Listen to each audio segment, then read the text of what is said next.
जय जिजाऊ जय शिवराय. मी उमेश शिवगण. मराठी साम्राज्य या यूट्यूब चॅनलवरती तुम्हा सर्वांचं सहर्ष स्वागत करतो. चला सत्याचा शोध घेऊया.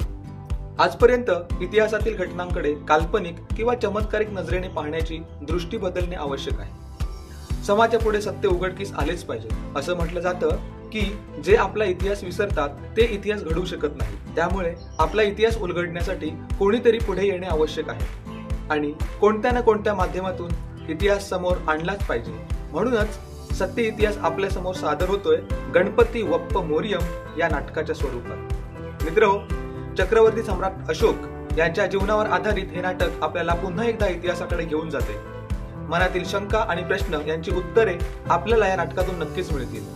अनिष्ट प्रथांना विरोध करून अखंड सजीव सृष्टीला सुखात आणि आनंदात ठेवण्यात अशोक कसे यशस्वी झाले, जातीपातीला धुडकावून समतेची शिकवण मानामनात कशा प्रकारे रुजवली, प्राणीमात्रावर प्रेम करून कशा प्रकारे जीवनदान दिले, आपले राज्य सुरळीत चालावे म्हणून आपल्याला आपल्या माणसांशी कसा व्यवहार केला पाहिजे, शेतकरी सुखात राहण्यासाठी काय केलं पाहिजे, काल्पनिक थोतांड गोष्टींपासून दूर कसे राहिले पाहिजे, या सर्वांची माहिती या नाटकातून मिळेल. तसेच अशोक स्तंभाची निर्मिती, त्यामागील कारणे, या सर्वांचा सत्य इतिहास या नाटकातून उलगडतो.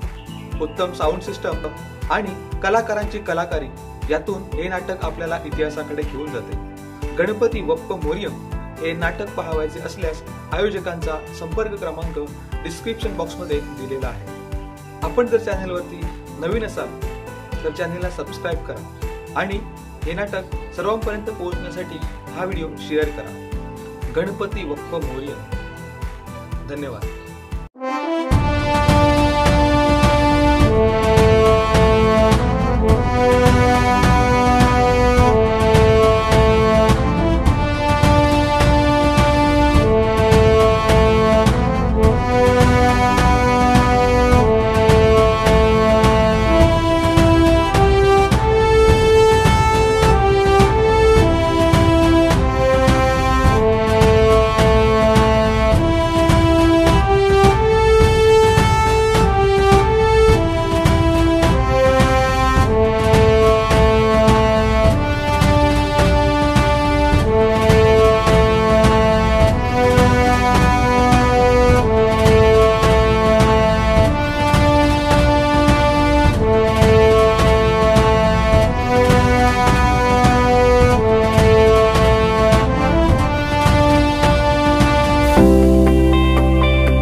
जर का कोणी सूत्र समजून वक्र दृष्टीने पाळत असेल तर त्याचे परिणाम किती भयानक होतात याचा प्रत्यक्ष दाखवू इच्छितो आम्ही.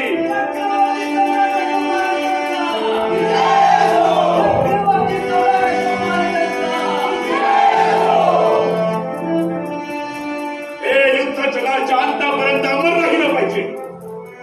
ही धरती क्षणभर थरथरली पाहिजे, जेणेकरून भारतवर्षाच्या अखंडतेला छेद करणाऱ्या पुस्तकाची पडझड थांबली पाहिजे. आम्ही शुद्ध आहोत काय तरी कमी शिलास झाला पाहिजे हा आमचा आदेश आहे.